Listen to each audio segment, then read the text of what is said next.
everybody, what's up? What's up? Different day. Does it feel any different? Different day. Yes, it does. Yes. 100%. It's very different.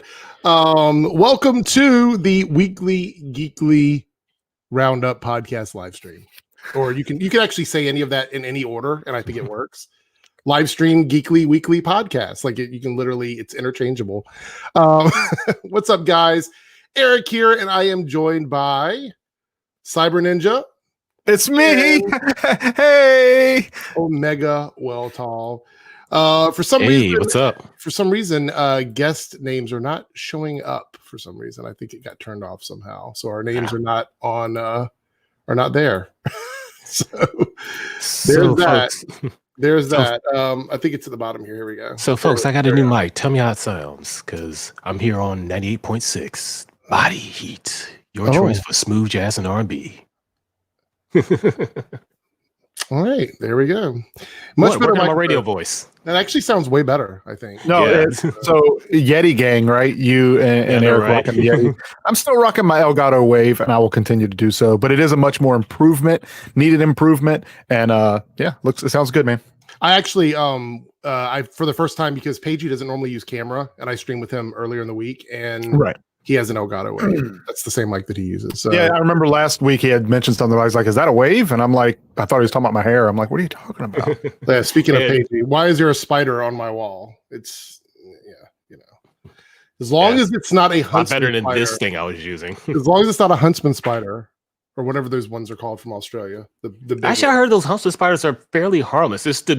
They have bigger ones that you need to be afraid of. No, they are absolutely like frightening to look at, but I do believe that they're basically like they don't want to fairly harmless. People. Yeah, they don't want to bite people. They just want to bite like birds and stuff. Yeah, and large insects and small reptiles and stuff like that. All right, so we have 3 topics today with a bonus topic, which is not Marvel related. Normally we talk about DC stuff on the other podcast, but every once in a while we have some DC news to talk about here. It has to do with Zack Snyder's Justice League. So we're going to talk about that first. Then we're going to be talking about the news about Chris Evans, Captain America. Then we're going to dabble in the world of Spider-Man for a minute. And then we're going to talk about WandaVision live with you guys. So a lot of stuff. It's going to be a lot packed into 1 hour. We're going to try and get through all of this. So here we go. We're going to jump into these super chats before we start our topics. Yeah, we got a few here. Double crit with the $2 super chat. Is Falcon and Winter Soldier getting delayed later than it's always February? February. As far as I know, they're done filming. I don't think there would be any reason to delay that show. I haven't seen any news about it. I mean, the only one that I think is still currently filming that hasn't been mentioned about a delay or whatever is Ms. Marvel, but I think that one should be fine. Maybe it's done filming. I'm not sure. I know they started filming, but I suspect Falcon and Winter Soldier will come out as planned. And I think those are going to be longer episodes because WandaVision is like sitcom length. I think the Falcon and Winter Soldier are going to be longer. WandaVision is like 5 minutes of credits. It's crazy. Yeah, I know. Yeah, that was weird. You know, when I got to the end of the first episode, because it normally, you're used to all these services where it skips to the next one. Mm-hmm. And I'm like, wait a minute, what? And then I fast forward. I was like, is there a mid-credit scene or something? Like, because it's as I had to mouse over the timeline. I was like, wait a minute, this is all just credits. Never mind. Gamerman X with a $5 super chat. My prediction on how much longer the shows will run for is Flash season 9, Legends season 7, and Batwoman season 4. Would you agree? Well, I think for Flash, I mean, I'll say season 9, but I think it can go longer than that, actually, depending on it's their moneymaker right now. It's Supernatural 2.0 for them, basically. It is. I actually think that's a pretty good assumption, though. I don't think Legends is going to make it much longer, and Batwoman, I think, is just it's going to need a lot of work to. Here's the reason why Batwoman is different from the other 2 shows. Batwoman is partially funded from the HBO Max situation because that show goes from the CW to HBO Max, whereas Flash and Legends do not. So it's more about like how much HBO and AT&T want to put into that show. So I don't know if I would say season 4 for that. My prediction would be if it were just a CW show, I would agree with that. But since it is connected to other stuff, not totally sure. Thank you for the super chat though. Crazy Cat Lady Gamer Reviewer. I love this name so long. Crazy Cat Lady Gamer Reviewer. $5 super chat. Well, that was an episode of a show of WandaVision is different from any other. Yes, it is definitely different. I will say the one thing that I don't think anyone would disagree when you talk about the show is it's not typical MCU stuff. Yeah. So, and we're going to dive into that. That's going to be the last thing we talk about because that's going to be the biggest story that we talk. It's going to be like the entire last part of this podcast will be about that. So we'll get into that. Thank you so much for the super chat. I think there was, is there another one that I missed here before we jump in? Oh, wait. Pagey with $2. On a scale of 1 to 10, how painful will the Snyder Cut be? I don't know. I don't know. We ain't got enough time, Pagey. We don't have enough time. We might actually talk about that in a second. We're going to go over the news that just dropped. So we'll talk about that. Gamerman became a member. Thank you so much. That means you're going to be getting early access to my WandaVision review starting next week. Yeah, they're going to be early access for Team Eric members. And you get my Lucifer reviews and my retro reviews of The Flash that I'm going to be putting out. They're not scheduled. They just come out randomly. So surprise when you get them. They're a surprise thing. Plus custom badges and emojis, all of that. I would say you get badges, emojis, and all that stuff for YouTube, just like you do on Twitch, right? Does that? Yeah. Okay. So, yeah. So you get that as well on mine if you want to sub to. Well, if you're watching on Twitch. All right, let's talk about the first topic, guys. We're going to jump into this one. This won't take very long. We're just going to kind of go over it a bit. And that is that Zack Snyder's Justice League will now be released as a movie and not a 4-part miniseries. Here in the text, it's highlighted. I'm going to read it out because it's probably hard to see this. When it was first revealed that Warner Brothers had made the decision to release a Snyder Cut, it was widely reported the plan was to have Justice League hit HBO Max as a 4-part miniseries. And I can confirm that was basically what everybody... I remember that being what they were saying. It says, Snyder has previously said that Warner Brothers was 100% on board with him releasing Justice League in a way that lived up to the original vision. And it seems that will be as a feature, as you can see below. The filmmaker confirmed on Vero, which is another social media thing. I don't use it. It's basically this weird offshoot thing. It's going to be a one-shot, not a miniseries. And he says one shot here. Zack Snyder confirms that it will be a 4-hour movie and not a 4-episode series. So I'm going to say this, 4 hours for me is like an appetizer for my binge. Like I binge all day long, even when I'm doing other stuff. I've got something playing in the background. So this is nothing to me. I actually prefer it this way. I don't think there's anything wrong with it being, released 1 hour at a time over a month or whatever. But I do think that I would rather watch it as a film and just sit down. That way I can just pause it when I want to go do other stuff or come back at any point in time. You don't feel like you have to deal with cliffhangers or whatever, which, by the way, if this was intended to be a movie, the cliffhangers for the episodes probably would have been awful. I think they would have been really bad cliffhangers in the way they had to chop it up. Mm-hmm. Oh, absolutely. Yeah. So I'm okay with this. And I think if you're someone that was looking forward to this is probably really good news because you don't have to wait a whole month for it. Right. So look. This was going to be a disaster from the get-go. Okay. This was never going to work. It was never going to work. Okay. If they made it a mini series over the course, that shows that they don't have faith that people are going to stick around because it's that bad. So they're just going to make it a film. That's what Paige just said about, a 4-hour R-rated alternative cut of an unpopular movie by a divisive director released exclusively on a US only streaming service that's not going great. It's going to be a train wreck and I'm going to be here to see it. So here is my thoughts on the overall concept of what's happening. I think HBO Max decided to put this out during a time when they had no content. So they wanted to invest money into something that would be easy for them to milk viewers with. You know what I mean? Keep people subscribed to the service. Well, guess what? Now that's not the only thing coming to HBO Max. HBO Max has a ton of stuff coming out now, a ton of movies and different shows. So now they do have a library of things coming out. So this thing, the Snyder Cut, is probably, I don't know, 4 or 5 rooms away from what they care about at the moment. I mean, I'm just saying, honestly, they put money into it. Yes. But I think they have other things they're dealing with. I mean, look at what's going on with the Dune movie and Godzilla versus Kong. There's so many other things going on right now. This is the least of their concern. So some executive was probably we're just going to put it out as a movie. Just do it and put it out because they don't think that it's worth it to retain viewers. If you put it out as a 4-part thing, are they thinking that no one's going to stick around after watching the first episode and stay subscribed to HBO Max? You know what I mean? Also, this was before they didn't have a trial period, or they got rid of the trial period, because before you could have HBO Max in trial, but when Wonder Woman was released, they got rid of that.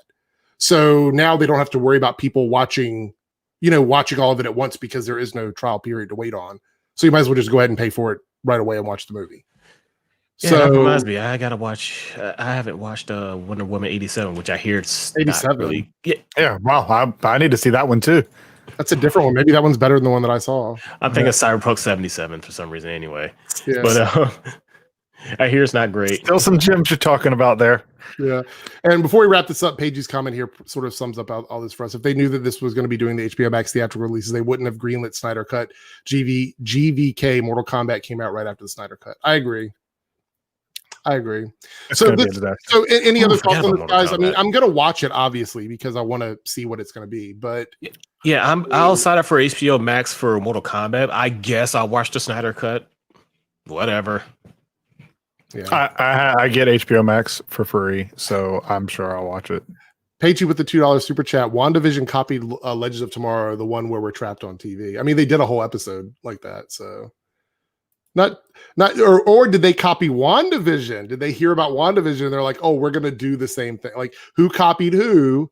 I want to see receipts for all of it. Like, let me know all the receipts. I'm pretty sure Supernatural beat them all to it. So, oh yeah, didn't Supernatural? What was Supernatural's thing? What was what didn't they do? They were on they had a episode where they were like stuck in today's drama style TV shows. Mm-hmm. They were in Scooby-Doo. Oh, I do remember the Scooby-Doo thing. Yeah, I do remember. Oh, hasn't Supernatural been on for like 25 years? So it was on for 15 everything. Seasons. Yeah, that's what I mean. It was on for 15 seasons. Speaking of that, I think it's really interesting. Cyber and I talked about this the other day. Shows like Supernatural would have kept going.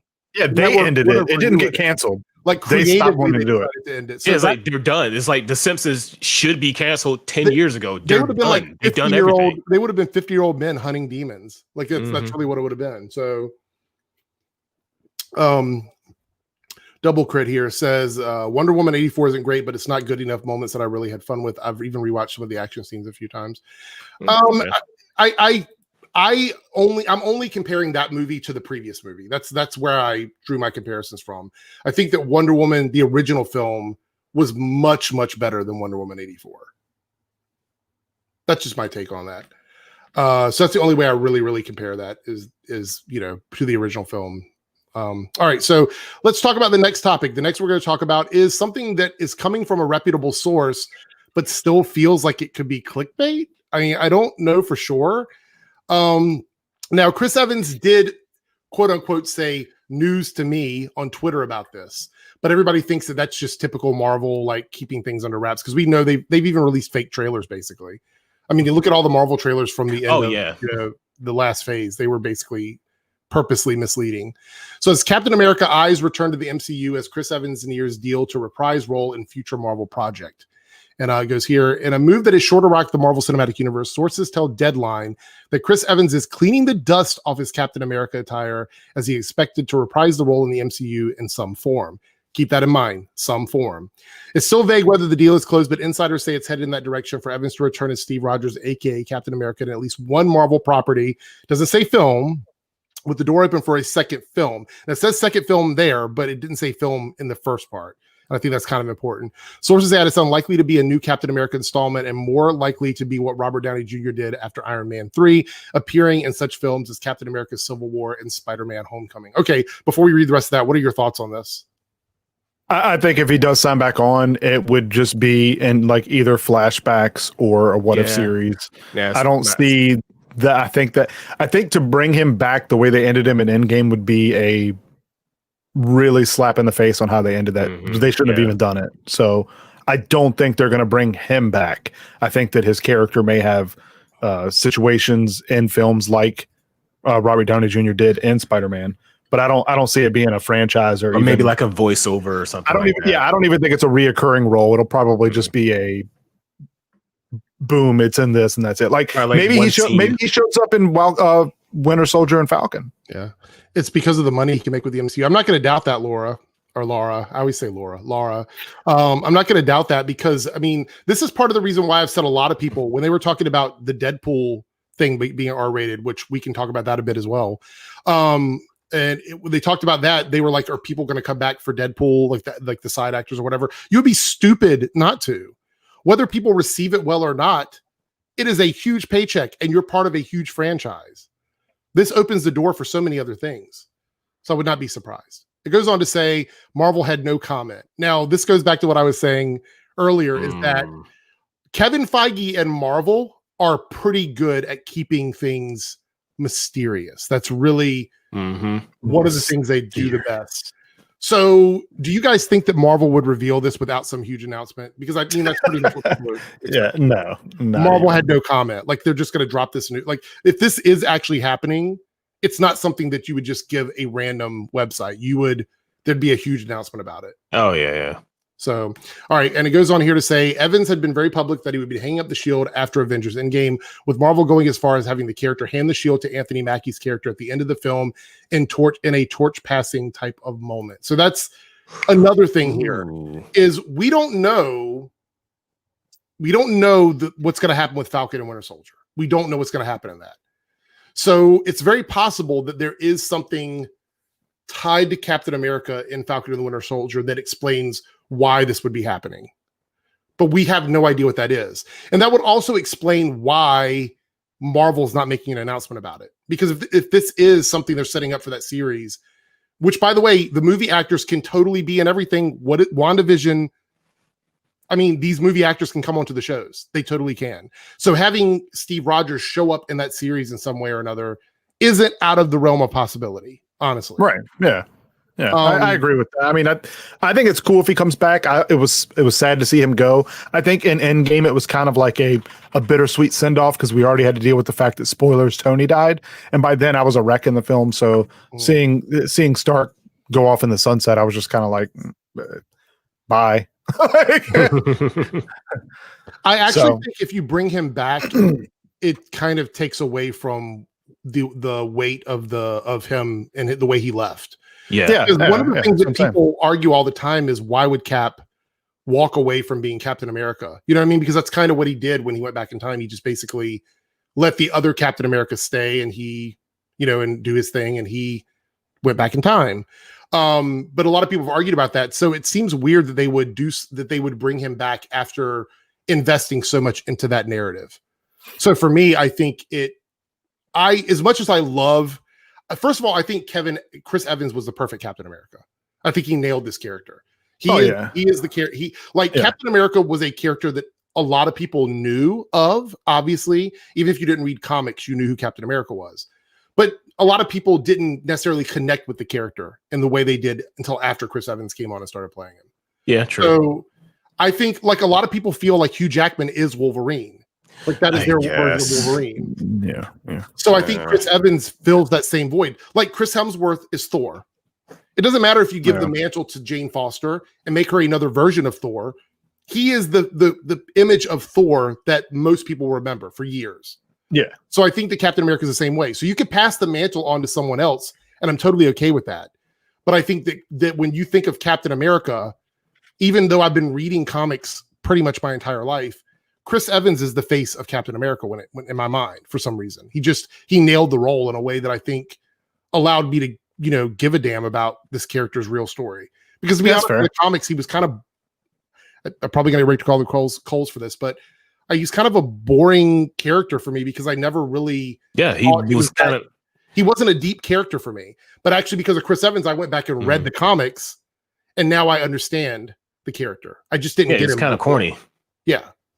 And they even addressed that in the first film on how he was used as like propaganda for the military. Yeah, exactly.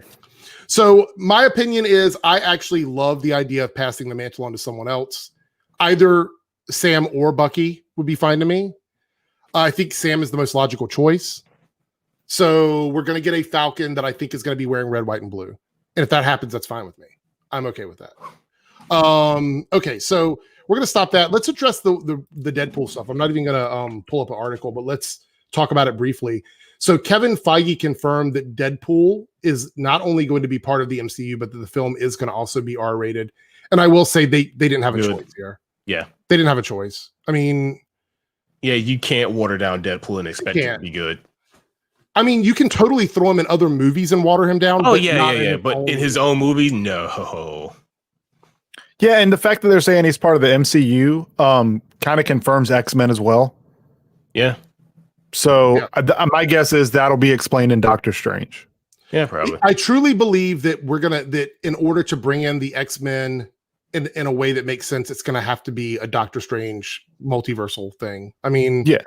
I don't really see any other way they can do it unless they go with the Ultimate X-Men, which is where Wolverine sort of introduces all the mutants. He's like the first one that does everything, at least in that run originally. I don't know if they retconned it or not, but because Wolverine.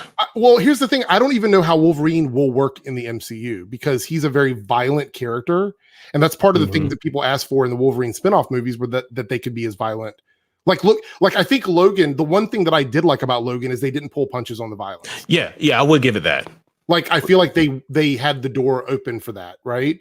Yeah. Whereas I think in the other movies they didn't go far enough. I don't know if I could see Wolverine in the MCU fighting alongside like characters that don't kill people, because I don't know. That's just how I feel about that. But I love the idea of being R-rated. So, well, that was the TV series. Yeah, that was the TV series. If they wanted to make Wolverine a TV series, like Wolverine would have been perfect in the world with like Daredevil and Luke Cage and Punisher and those. That would have been actually really good to see. But yeah, I don't know about in the movies. We'll have to wait and see what's going to happen. I don't think like even in like in the X-Men films, if you go back and you watch the Wolverine stuff, it's kind of like Wolverine. It's like Diet Wolverine, which is not really what I've said my piece on the X-Men movies the last time. It says Wolverine wasn't violent for 15 years on Fox, though, but that was a cartoon. None of the characters were violent. You know what I mean? Like, or does it mean the Fox movies? No. I mean, the movies would have spanned over 15 years, but those movies were trash. I thought you were talking about the X-Men cartoon. Those movies were trash. We talked about that. So he said our piece on that. He says not a drop of blood in the 90s cartoons. That's what I'm saying. Oh, yeah. It's a cartoon. Come on. But like, as far as Wolverine not being violent in the Fox movies, that's why he wasn't good. It's trash. Like, he was very neutered is probably the word that I used in the films.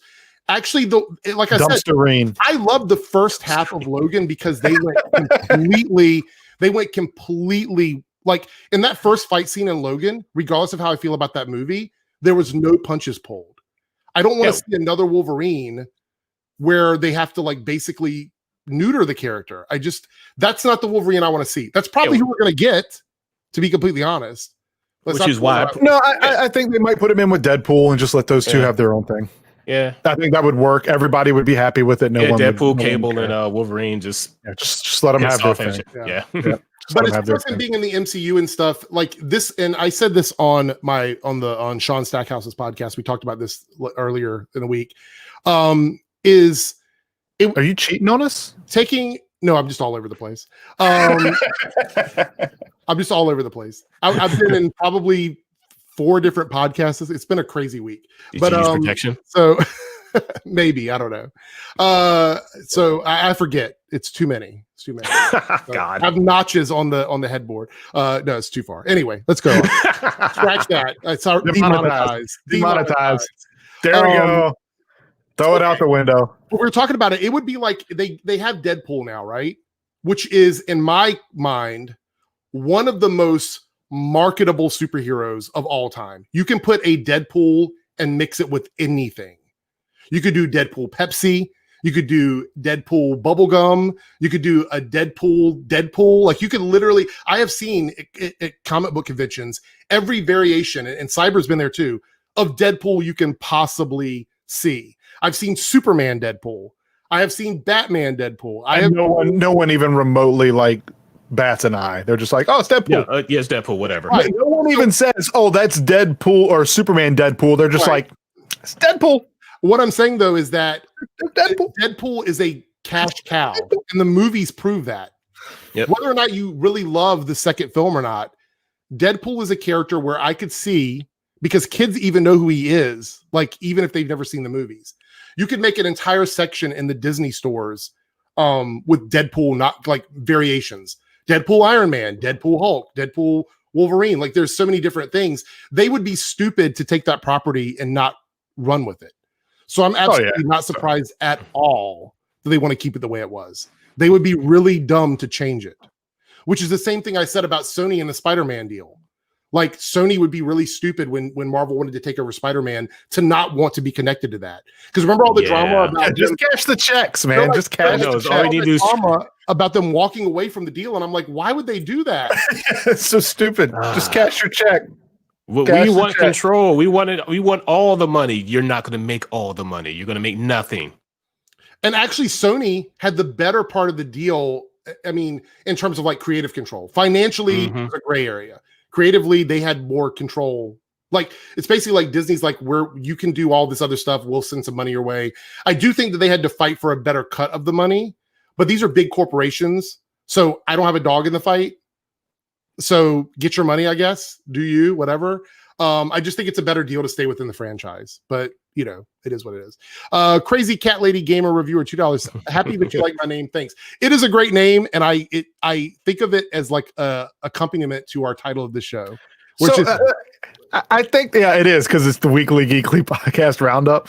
But I'm thinking you put in Crazy Cat Lady, right? And then it was like names already taken. So you're like, well, I'm gonna go Crazy Cat Lady Gamer, and then it's like, that's already taken. They had to keep going, but it works. I like it too. That's great. We had another super chat here from Kilgrim716. Yes, says, that'd be dope. They need to do a legit R-rated Hulk versus Wolverine. I would love that. Look, that'd be dope. One of my favorite comics growing up, and I still remember the cover to this day with today. The Claw, which was the Hulk in the Todd McFarlane, and it was like the Wolverine with the reflection of the Hulk in the claws or whatever. I read that comic, I know, 100 times. I would love something like that in film. I think it would be amazing. Here's the thing, though. Here's the thing. Look, chat. This is the ultimate test on where your loyalties lie. Oh boy, does Hugh Jackman Wolverine stand a chance against MCU Hulk? Hell no. Right, I like Hugh Jackman as an actor, just not Wolverine. No, it's not even close. Can you imagine Wolverine? So here's the deal. Can you imagine Wolverine with the same fight choreographer they used in Black Panther from Civil War? Like, that would be incredible to see him fight like that. Because to see a Wolverine like that, absolutely, that's what I'm saying. To see like that, like, oh my god, because Black Panther with the claws, giving Bucky the numbers, you know, business. So it's like, I would love to see a Wolverine fighting like that. I don't think the Wolverine from the Fox movies has the same gusto as like the MCU stuff, but we'll see. I would love to see that. Thank you for the super chat there. Look, Shane here says MCU Hulk wins every time. That makes me think of Anchorman. It works. What is it? 60% of the time? Every time. Is that what it was? So funny. Yeah, something like that. I can't remember.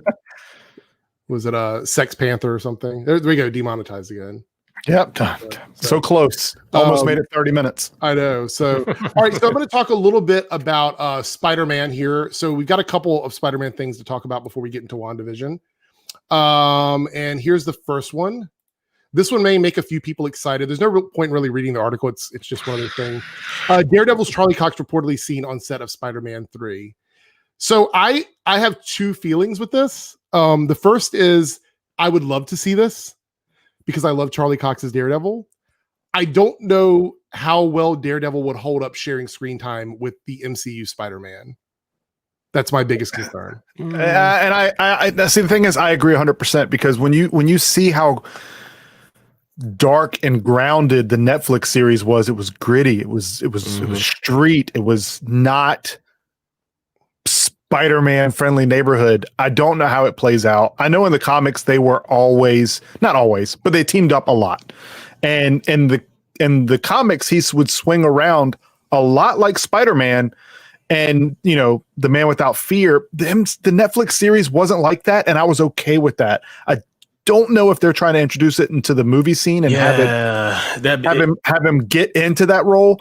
But I don't see that Daredevil being able to keep up with that Spider-Man. But it doesn't make Daredevil bad. Unless they take Charlie Cox and sort of retcon his Daredevil. Yeah. Yeah, it'd be kind of awkward and weird if they just went ahead and bring him up to the comic level, power level, but because I can guarantee if Daredevil had the budget of like a Disney Plus show, he would have been swinging around the city a lot more.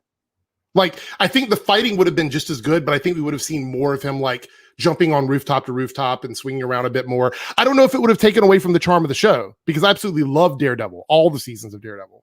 But I mean, that's my favorite TV show, period. Like, I loved Daredevil. I watch it all the time. Wouldn't disagree. But see, on the flip side of that, I would love to see Daredevil fight Captain America. That would be that would be. He's still, but I mean, I agree. Or Black Widow. Can you imagine Daredevil fighting Black Widow? That would be cool. I am going to geek out if it happens on screen. I will literally probably cry because I love that show. I'm not kidding. I love that show that much. But I'm just curious to see how that written role transfers onto the big screen in a scale where Spider-Man went to space. Do you see the difference there? Yeah. Well, let's be honest. They kind of took Spider-Man away from the friendly neighborhood Spider-Man almost immediately. He didn't really have a chance. They did. He was straight Avenger, straight big level villains. Gamer reviewer became a member. Thank you so much. Enjoy all the perks. There's a lot of cool things, and thank you for the support. All right. Somebody was saying that the MCU Hulk is neutered as well. I'm not going to argue against that. No, 100%. He's nerfed 100%. But even nerfed MCU Hulk was still better than Fox's Wolverine. I was on about everything with Hulk until Endgame. I think Endgame. Oh yeah, Endgame Hulk was trash. Endgame Hulk would probably get beat by that version of Wolverine. But that was the whole question. Does that version of Wolverine beat that version of Hulk? No, it doesn't. It's not a question if the comics is better. Comics is better. When I think of Daredevil and Spider-Man, you think of all those classic comic book covers where you see them swinging together and how cool it looks. And I feel like if this Daredevil had a chance to get in with the Avengers and maybe get some different tech, you know what I mean? Better tech, better suit, more experience outside of New York City, I think we could have seen him with Spider-Man. I think it's really weird to bring him in now, that this is all going on. But this is supposed to deal with the multiverse. And so, I think this is just to pay homage to the Netflix series. I honestly think that's all this is. I don't think we're going to get more out of it than that. I hope so. Yeah. But I don't think so. It's just going to be like, it's probably just Matt Murdock. It's probably not even Daredevil. Matt Murdock's going to be there as a lawyer and a passing like a Stan Lee cameo. I guarantee you. All right, so let's talk a little bit more about the movie, and I'm curious about your opinions about this because we just did the Marvel rankings recently, so we've had a chance to go through and talk about the films or whatever. This is from or at least the photos that I found online are from Spider-Man Brazil on Twitter, so go check them out. But they had some set photos, and this one's kind of interesting to me. By the way, there's tons of Easter eggs in these photos. I'm not going to go over all of them, but the one thing I do want to talk about is it looks like we're carrying over from the Mysterio stuff that happened at the end of the last movie with an I believe, like a Mysterio thing. So it seems like his hold over the public based on what he showed the public in terms of revealing Peter Parker to the public at the end of the film and making him look like a bad guy. And so there seems to be this propaganda with Mysterio and I believe. So that's going to play into the third movie. But I wonder how this is going to play into the multiverse stuff with Spider-Man, because we know we're supposed to be getting, or was possibly getting, a bunch of Spider-Man stuff going in this movie from crossovers from other films and stuff like that. Let's just put it this way. What did you guys think of Mysterio? Would you want that to carry over into this movie? Did you like that character? Did you like that storyline? Does this sound appealing to you for like a kickoff for the film? Because I do believe this is going to be, it's got to be the beginning of the movie, because we're going to be picking up right after Peter Parker was revealed to the public, which by the way was a nod to Civil War, the actual comic book Civil War, which was a completely different thing. But yeah. I mean, the way they ended it, I don't know how you pick it up and not do this. So I'm fine with it. I'm looking forward to the movie. The suit looks so good. Yeah. I'm really looking forward to the movie. Yeah. So, but you're indifferent about the Mysterio stuff, basically. Yeah, that's fine. I mean, I was kind of indifferent over Mysterio as a villain overall, but his actions are going to weigh heavy on the rest of the film. So I actually loved the idea of Mysterio, and this is another situation where I almost felt betrayed, like I did with Iron Man 3 and the Mandarin, because I thought he was going to be a multiverse character, and that got me really excited. Right, and then he wasn't. It doesn't go against the character. Like, there's nothing wrong with that being the story. I think that was absolutely fine for them to do something like that, because it does play into Mysterio. But I really wanted it to be a multiversal character. I wanted it to be multiverse too, and it was kind of like, it almost had like Iron Man 3 vibes, where it's like, oh, here's one whole thing, and then it's like, nope, no, it's not. And it's just kind of like, oh, okay. Yeah, so that was my thoughts on this. But I will be honest, I don't know how I feel about them outing Peter Parker at the end of the movie and how that's going to play. That's why I said this is going to be. I mean, that's the story they wrote. Now, Pagey did make a comment. He said Matt Murdock will probably be a major character for the third half of the film for Peter's murder trial. That makes sense to me. That actually makes more sense to me than the Daredevil team up, honestly. Well, that's what I said. I think it will be Matt Murdock, but I don't think they're going to spend that much time on the film. If they spend that much time on the film on that whole trial, I mean, maybe I don't know. We have no information on it, so yeah, really, yeah. There's a few pictures here with different stuff. If you guys want to check it out again at Spider-Man Brazil, they have these photos posted up on their Twitter. There's a lot of tie-ins. Actually, I've seen a few breakdowns on what all of this means. And I mean, we could go through a lot of it, but it would take up so much time right now. And I kind of want to definitely get into our WandaVision thoughts and opinions. So go check those guys out. I haven't seen Far From Home yet. Oh, well. Spoiler, it's an old film. We told you 2.5 weeks ago. You said, I'm going to watch it. It's not on Disney Plus. What is it on? I'm going to watch it. Is it on anything right now?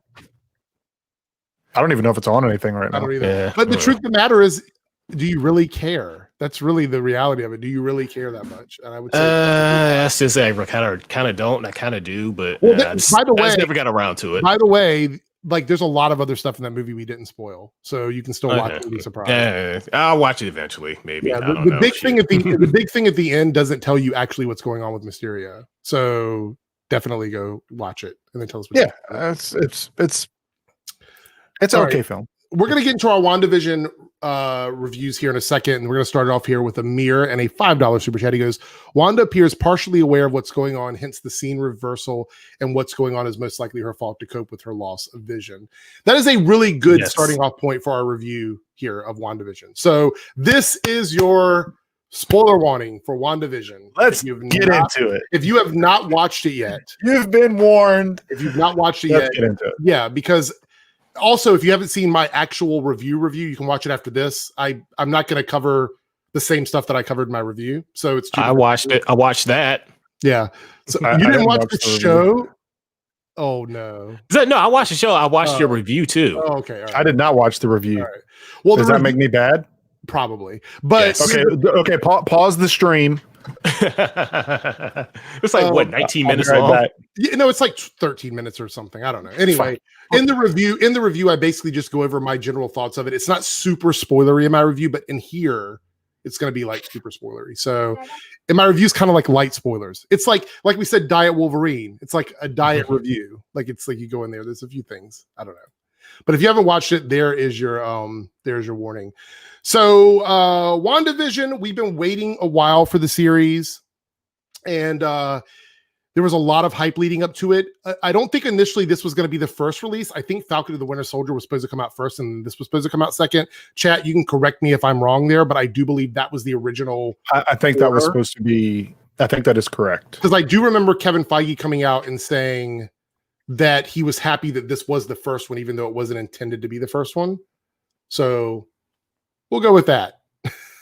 Look, Maltor, how can anyone not have seen WandaVision? It's literally less than 45 minutes for 2 episodes. I mean, yeah, really, it's not long. Let's talk about that first. Episode length. Okay, before we get into the details of the show, I will say that we're going to be getting, like, if you add all of these up and they're all going to be this length, it's a very tiny amount of content, honestly. So what, 9 episodes? It could have been a movie.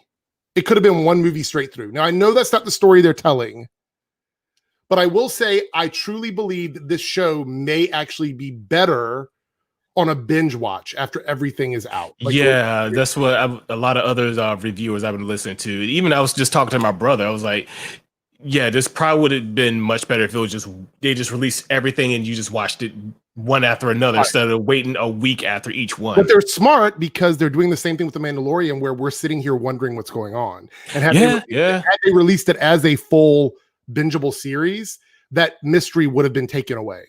So they're maybe after it's all, or even maybe once you watch each one individually, then you go back and watch it all back to back. That's what I'm saying. So that is my advice for everybody. If you're watching this through one time, as soon as it's done, invest the 2.5 hours and go back and watch like all of them together. Because honestly, it's a movie investment.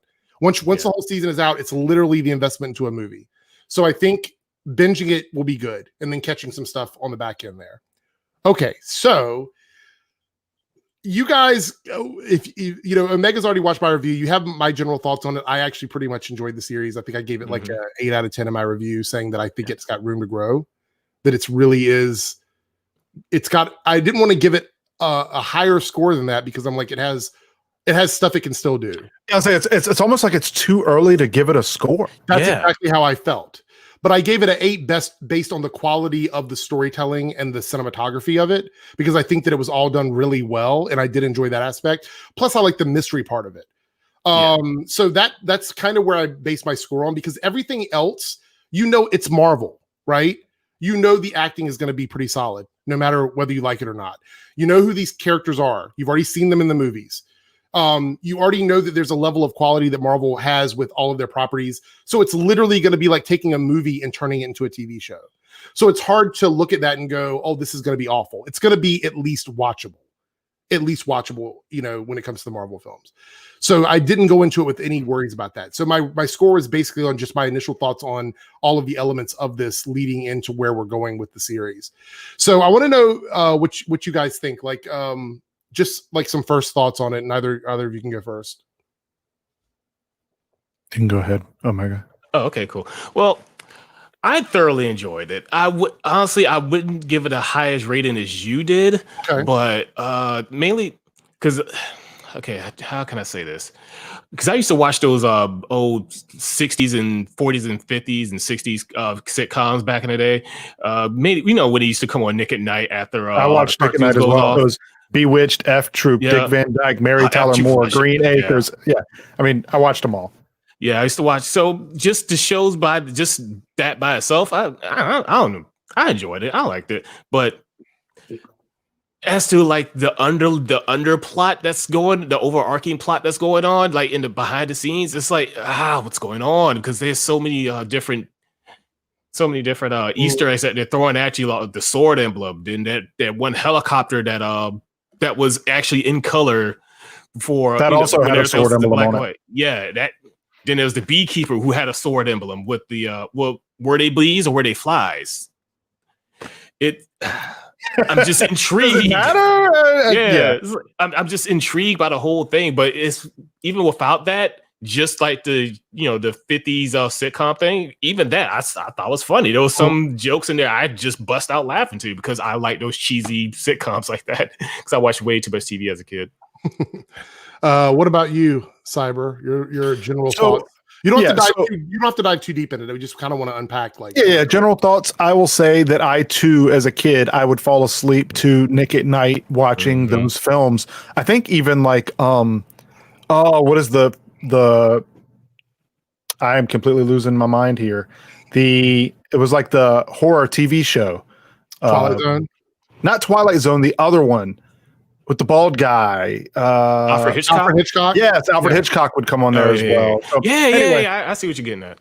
So, like, to me, all that stuff kind of melded together, and this show started out that same way, kind of like with those joking tones, and so perfectly done with the placed camera shots, and they really nailed that era. Yeah, that era of TV.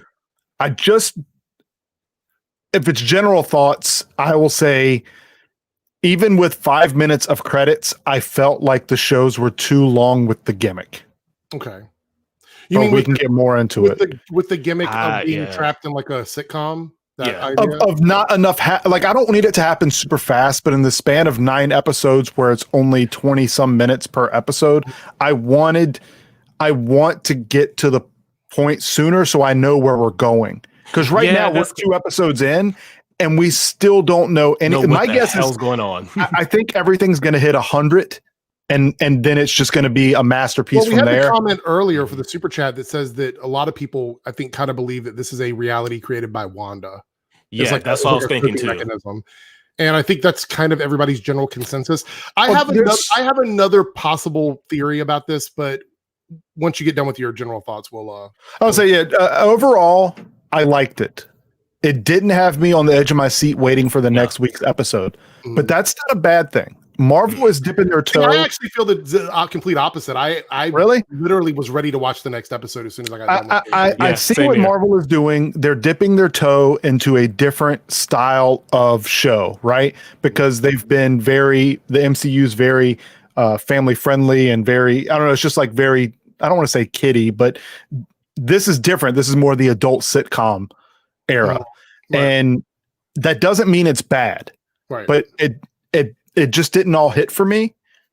And that, I think that's on purpose. I think that's by design. I think the jokes weren't supposed to land in certain spots. Right. I think that at certain points where it got creepy, it was supposed to get creepy, obviously.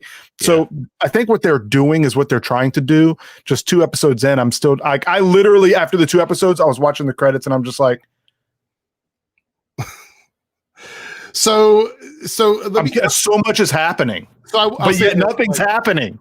I like the idea that they're going to go through this and each episode is going to kind of be a different era of time. So we're going to be progressing through different decades or at least different aesthetics as we get through. Yeah, because I was even thinking, it's like, it would be hilarious if they actually did a spoof off of the original Avengers. You know, that British... not British. I know what you're talking about. This British spy show that was on, and was it? I want to say it was the 60s. I think it'd be funny if you actually did do a spoof off of that. Well, and I like that idea. I also felt like, and this isn't a knock against the MCU. I actually think this is a credit to what they're doing. I feel like this show could have been just a sitcom. You know what I mean? Like if you take away the elements of mystery, it felt like a sitcom. And I don't know if that's necessarily what they were going for, but I was like, to be honest, I was fine with it just being that, because I know a lot of people, like, even I was just reading the chat, a lot of people were saying that type of TV didn't really resonate with them, but I was like, for me, that was my childhood back in the day. I get it. I get it. I get why. Yeah, some people that's just not their thing. So yeah, I understand. I love the idea that we're going to get like a Full House episode and like possibly a that'd be hilarious episode, and these all sound fun. I'm curious, like, because we are older and we did grow up watching those sitcoms. To those in the younger generation that watch this, I get it if it doesn't hit you. But my question is, was it more creepy all throughout the entire episode? That's a good question, because it's more nostalgic for us. Right, but if you're watching the show and you didn't watch those, this whole thing must have been terrifying. That's a good question, because they actually went out of their way when writing the script to make sure it was very authentic to that period. Maybe that does lean into the creepiness, because I did hear people say Twilight Zone quite often, and I'm like, I can see why you would say that, but neither one of those episodes really truly gave me Twilight Zone. There was I can't remember if it was Twilight Zone or Alfred Hitchcock, where there was an episode where the wife was home and the husband was away on a trip. I don't remember what it was. It had to be like a Twilight Zone. And anyway, as she was going throughout the house, it's in black and white, and at every single window, the same person was staring through the window in every room that she walked into. That's creepy. Like, I love that stuff. That stuff absolutely drove me crazy as a kid. I mean crazy, right? Because every room she went in, he was just there. So like the knocking on the window in the bedroom, and then that stuff was very authentic to them. I'm just curious to if anybody that didn't know that stuff back then didn't think, oh, that's a nod to such and such, or if they actually thought it was creepy. Yeah, we're gonna answer this super chat from Victor, because we're gonna continue with Wanda for another few minutes. But this is about Spider-Man. It says, do you think one of the Spider-Man will die? Who? So we're talking about the multiversal Spider-Man movie or whatever. I feel like anybody is expendable except for Tom Holland's Peter Parker. I think anybody else is expendable. So it's going to be Tobey. I think it's Tobey. I agree. It'll be Tobey. Just that's what's going to die. Yeah. Thank you for being a Team Eric member and donating. Get him out of here. I like Tobey Maguire. Yeah. I liked those films when they came out. Right? I'm not going to say if they hold up or not, because we have a about that, but I'm okay with him dropping the ball to the field. Yeah. So Amir here with the $5 super chat goes, the fact Sword is involved and can monitor Wanda possibly means she created a holodeck-like reality within Earth, also catching the attention of Hydra.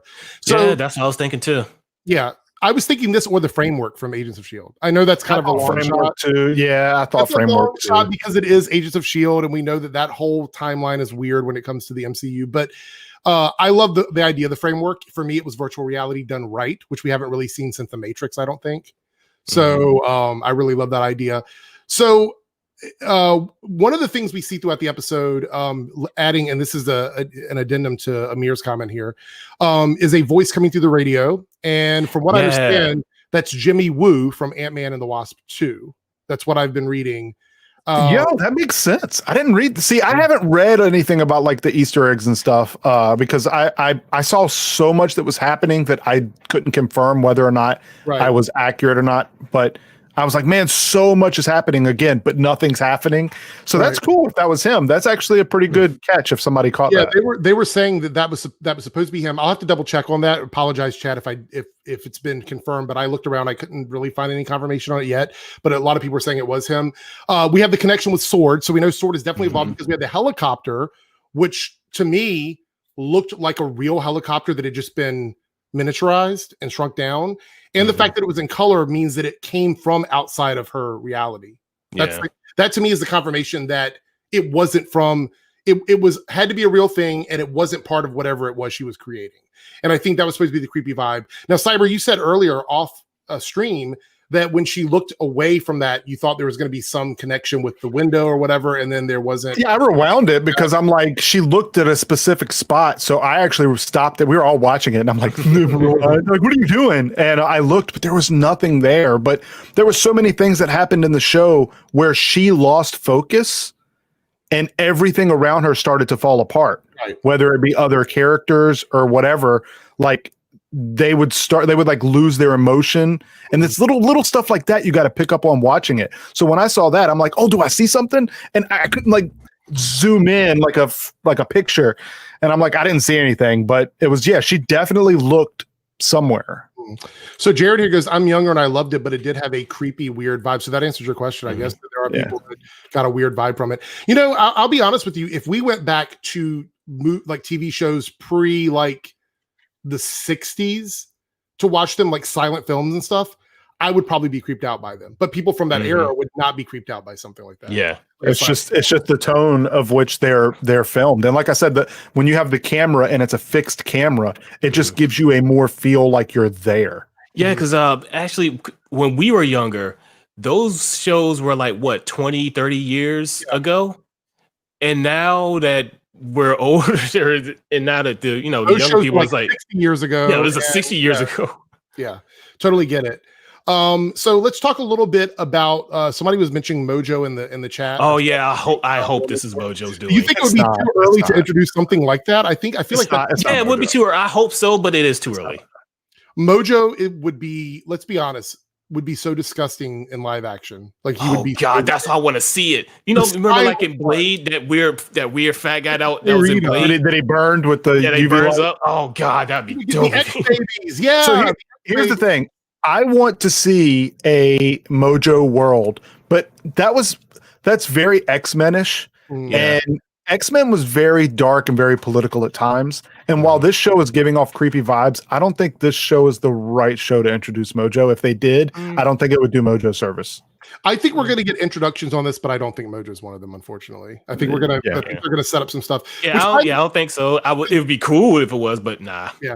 By the way, also, did you guys think it's a little, like looking back on it, that this version of Vision isn't really him? Like, oh no, it's not him at all. Like this is Wanda's version of this. But here's the thing: I don't want to pick. I'm not going to do it. So if this is her world, right, and it is her world that she's generated, why is stuff happening when she's not around? I think that she's just kind of. How is that happening? I think she just kind of put everything in a bubble. Is that well? Here's the thing: is that me just literally overthinking it? I actually think that will be answered. I think that's going to be answered once we find out what's actually going on. Because when Vision went to that one meeting with all the guys and everything, and she was in a completely different part of the city. Yeah, I think that'll get answered as the show goes on. I don't think they're going to leave that on the cutting room floor because I feel like that is an important aspect. Because I think it'll all make sense once we find out what's actually happening. Because right now it's so early. That's why it's hard for me to nitpick because of the fact that we don't know enough. Like my overall score for the 2 episodes is not fair, and I feel like I'm just gonna have to give an overall season review. Yeah. But all right, so this is going to be the 5-minute warning, guys. We're going to wrap this up in just a bit. Double crit here with the $5 super chat. This is a little bit meta, but why do you guys think Press got 3 Wanda episodes while Normie's got 2? Why not just give everyone 2 or 3? Well, from what I understand, the third episode from the people that I've spoken to that did get 3 starts to set up something else that would have felt weird to leave on that episode. So I think that they didn't want to do 3 because they didn't want to have that setup happen. And that's the only reason I can think of. They didn't want to have that setup happen. I think they felt like the setup at the end of episode 2 was a better place to leave off on, maybe. Well, you guys have any opinion about this? And you want to go any further than that? Or because I don't really know. I mean, that's just because I was watching Angry Joe, and he was saying we're going to talk about that crazy ending of the second episode before we wrap everything up. For the children. Yeah, that was creepy as well, by the way. I kept saying that over and over. I will say this, as fun as it was to see quote unquote drunk Vision, and I did like that was hilarious cartoon and the gears or whatever, it makes me wonder, like, was there a purpose for that length of time, for that to go on for that length of time? And I want to believe that there was. I want to believe there's going to be a purpose for that. We're going to ultimately find out what all this is about. But I'm pretty sure that Cyber was probably annoyed by the amount of time spent on that section of the show, if I had to guess. Yeah, for me, I mean, again, give me nostalgia, right? But then move on. I didn't need 20 minutes of the nostalgia. Right. I didn't need 20 minutes of laugh track. Yeah. I just didn't. By the way, completely off topic, go look up like sitcoms without the laugh track and watch those clips. They're bad. Because they have to pause for the laughing. It's in the script to pause for it's weird. It's really weird when they do that. But yeah, I can get what you're saying. Like the laugh track. By the way, laugh tracks, if you guys didn't know, are manipulation. They are manipulation. They're not intended to actually feel natural. They're supposed to. I heard that the first episode was actual live action, but they're still told to laugh. The little thing pops up and says laugh. So it's still a laugh and track. They probably still insert laughing as well. I'm pretty sure. What were you holding up, Omega? You took it away. Oh no! Someone said the greater good. I was like, for the greater good. It's 40. It's a Warhammer 40K reference. Okay. Never mind. Introverted Unicorn, Team Eric member. Thank you so much. $5 super chat. I love the nostalgia of WandaVision. I grew up on these shows watching Nick at Night and reruns. People under 30 may not get the details they nailed. I agree with you. 100%. The whole time I'm watching, I'm like, oh, Bewitched. Oh, I love Lucy. Yeah, because I was even reading some Twitter nonsense saying like, oh, this is toxic. I'm like, God, the house changed between eras as well. The house completely changed between episodes. It was a completely different. Oh yeah. Little things like that. Things like that. All right, I thought we had another super chat here, but maybe no, it was introverted. Okay, good to go. So Pagey said something here. Where is it at? He goes, I think the Mind Stone being connected with WandaVision is maybe why Vision is able to be off doing his own stuff and this reality is disconnected from Wanda. Okay. Yeah, I'm not going to say that's right or wrong, but that's a good theory. It's not something I'm like truly focusing on, but I'm thinking that's what's making me think it's not her world. It's because other stuff is happening around her. But then again, when she lost focus, it's weird because when she lost focus, the people around her started to lose emotion or start to repeat the same thing over and over. But you're telling me that while he's off at work, all these other gears are turning and nothing. Like, that's me. It's not the show. It's me. Okay. That's what I do, guys. Let's talk because there's 2 things I want to talk about before we wrap all this up. Number one is Agnes, Catherine Hahn. Oh yeah. Literally my favorite new introduced character. She's funny. I like her, and there's a theory that she is going to be Agatha Harkness, which ties back to the Salem witch trials. I actually think that could be true as well. Okay, so you're on board with that theory then, right? Yeah, I am. Okay. Yep. All right. Yeah, definitely. Unless they're going to try and do another freaking, you think it's this, and then it's going to be something stupid like they did with. Hopefully not. I'm okay. I think if people story goes, so. I think if people picked up on it right away, and you're supposed to reward the people for picking up on the Easter eggs and not change it just to be different. Let it stick if it's her. Tom says, breaking, Matt Damon just arrived in Sydney to film Thor. Matt Damon. Okay. There we go. Breaking news. Breaking news, everybody. All right. So the last bit to talk about was the ending of the second episode, which we have the bee guy coming up out of the doors, which a lot of people think that's in reference to AIM. Yeah. And I'm gonna say that's probably right because AIM suits do look like beekeeper suits. I mean, they're literally yellow with like a big head on them. So I would not be surprised. Yeah, that part actually, since Cyber, you mentioned Alfred Hitchcock, like that part reminded me of an Alfred Hitchcock. That's what I'm saying. Alfred Hitchcock episode. They did so many things to pay homage to every show that they tried to pay homage to, and I think they did it all very well. Yeah. So are you guys on board? That's probably AIM. That's a reference to AIM. It had a sword emblem on the back. Yeah, it did have a sword emblem on the back. So yeah, who knows what's going on? The whole sword / AIM / Hydra thing. It's hard to know which direction. Oh, yeah, the Hydra watch commercial. Then it was the two commercials were great. Yeah, I love the Stark toaster commercial, and then the Strucker. Which, by the way, I think all that's what I'm saying. A lot of stuff's happening in the show, and I think everything is going to have a meaning. Everything.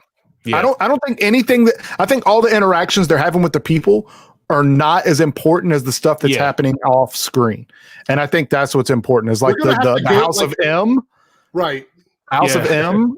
There was a lot of references to that too. Actually, the line had the M logo from the House of M comic. But I think people are going to have to go back and watch all of this. Yeah, in order to get a good... Yeah. And I know there's a lot of controversy on Sword Shield. Why did he have bees? I mean, there's a lot of questions, but here's the thing. We're not going to have answers. We don't have enough information to actually answer 2 episodes. But I love that about it. One thing I love about a lot of the DC shows that I review every single week is a sense of mystery. And the show definitely has that sense of mystery. So every week when we do these reviews, we're probably going to have some crazy stuff that we're going to be like, I have no idea, but I liked it. And I think that's kind of where we go. And we can all piece it together week after week here on Sundays at 5:00 Eastern Standard Time at the Weekly Geekly, where we review WandaVision and you get to interact with us. And you get to tell us your theories, which we might hear something that we didn't actually see. So yeah. And tell us how wrong we are. Lastly, the very last thing is that Wanda is pregnant. Use protection. Remember, kissing gets you pregnant. Leave room for Jesus. So we're going to be dealing with the babies on there. We saw that in the promos. So there was that. Yeah. Which I thought was interesting.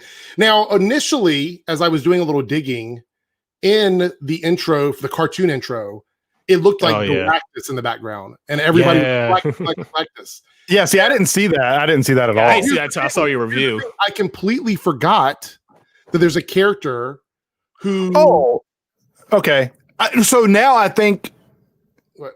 When you said Galactus, the image, I didn't see that, but I think the person you're thinking of is that Grim? The Grim Reaper. Okay, see, I saw that, but I didn't realize that's who you were talking about. Who is directly connected to Wiccan, which is obviously a character from the comics. I don't know, are you guys familiar with Wiccan at all? Not really. The name sounds familiar, but I don't know much. Child of Wanda. So basically, the connection there. All right. Okay. So we're going to be dealing with that. So it makes more sense for it to be Wiccan or for it to be Grim Reaper, because the helmet has those weird panels like Galactus has. They're very similar, which is kind of like if you saw a silhouette of Hela, Galactus, and this character's head. They all look pretty much the same. You're like, I don't know exactly who it is. So yes, so Grim Reaper is definitely a possibility and probably more likely than Galactus. But I would love Galactus, and I thought that would be tying into King the Conqueror and obviously the whole Fantastic Four stuff, because I think everybody's really excited about that and coming out with there. So as we wrap this up here, I gave my score. I said it was like an 8 out of 10 for me in my review, and I'm going to stand by that. I still feel like I really enjoyed it, and we give it 8 out of 10. Numerically, what would you guys give it? And in the chat right now, tell us what you would give it out of 10. There we go. Like I said, I didn't give it as high as rating as you, even though I thoroughly enjoyed it. I would give it a 7 as of now, mainly because we just don't have a lot of information. I mean, granted, even as just if you just judge it just as a 50s, 60s sitcom spoof, it's good, but there's just not enough there. So that's why I give it a solid 7. Okay. That's definitely going to change later on. I'm waiting for Cybers because I know he's going to. Look, chat. I'm looking at chats, right? And it's like 8s, 9s, 7s, 8s, 9s, 8s. Look, Altor says mystery out of 10. So here's the thing, right? I said it's not fair to judge them on episode by episode basis, but we are judging them as standalone episodes. That's fine. For me, look. Okay, zero. My scale is simple. It's out of 10. If you get a 5, That means you're average. Not every single show you watch that you enjoy means it's above average, because then that would mean everything's average. So I can't say every show's a 7 just because I liked it. That would mean every show is averagely a 7. Like it's an average, you know what I mean? Like that, it's an average show. It's not my actual average. Anyway, so an average show, meaning run of the mill, you can watch it and enjoy it, is a 5 out of 10. And that's exactly where I'm sitting at with WandaVision right now. It's a 5 out of 10. It's not above average, in my opinion, yet. I think when this is over, the entire season has the potential to be a 9 or a 10. If they piece everything together, if they answer all these questions, and if the questions, in my opinion, are thoroughly answered. I think it's an average show that I am enjoying watching. It's not above average. I wouldn't put it in the category of Mandalorian in certain episodes where I scored them a 7 or 8. It doesn't compare to that. Last episode of Mandalorian is definitely. I'm saying, like, you know, you got to think about those episodes, not comparing them in the same genre, but in general of like how much I enjoyed it. And I'm like, okay, that's a 7 or 8. I can't say these put me in that same category. So right now, I'm left with more questions than answers. So until I get those, I can't give it a better score. It's a 5 out of 10. Oh. Wow. I see. I wouldn't give you too much crap for that. But here's the thing, though. Like, look at where Mandalorian would have started, where people were kind of on the fence about it, and where it ended up. It ended up being a fantastic ending there for the season. So hopefully WandaVision does that. Maybe this slow burn is going to cause the quality and the value of it to go up. I think that's pretty good. But yeah, so there we go. Guys, I'm reading all of your numbers down there. It is a wide range. I'm seeing everything from like 0s to 10 out of 10s, which I don't think you can get any further apart than that. Literally. I mean, that shows that it just hits people different ways. And usually if you get a collective yes or a collective no, that's a really definitive way of putting it. There's nothing definitive about those. Agree with you. There's people that say that they agree with you. So I think once it's over, it's going to be a masterpiece. But you know, you got to put your faith in Marvel. I'm feeling Cyber's logic, though. See, there we go. See? Yeah, it's just not enough there. And a lot of people, like I said earlier, just don't really get the whole 50s, 60s sitcom vibe. So, which even if someone rated a 4, I'd be like, I disagree, but I see what you're coming from. Well, I'm like, come on. Because let's be honest here. This isn't typical Marvel. This is very different from what Marvel normally does. So you could, if you're a huge fan of, say, like less comedy and more action, this is not going to be a Marvel show for you, right? I think it might get there. It could. And I think we've seen scenes of certain things that are going to have action in them. And obviously the budget's there for the special effects. This is Disney. This is Marvel. They have the money to inject into the series. So I think we're going to get there. I just think that it's going to be very slow at the beginning. And hopefully people stick around. I think if you're a subscriber for Disney Plus, you don't have a choice because you're going to get all these bits over a 2-month period. So there we go. Eon here says, loved it, but I understand if people hated it because it's not a cookie cutter Marvel thing. I knew what to expect. And I agree with that. I think there is I think for me, the expectations were literally like, I had no idea. So I came in knowing very little about what it was going to be. I knew it was going to be sitcomish. I knew that it was going to be funny. I knew that it was going to jump through time periods, but that was it. That's really all I knew about it. And that's not a lot to know going into a series. So there we go.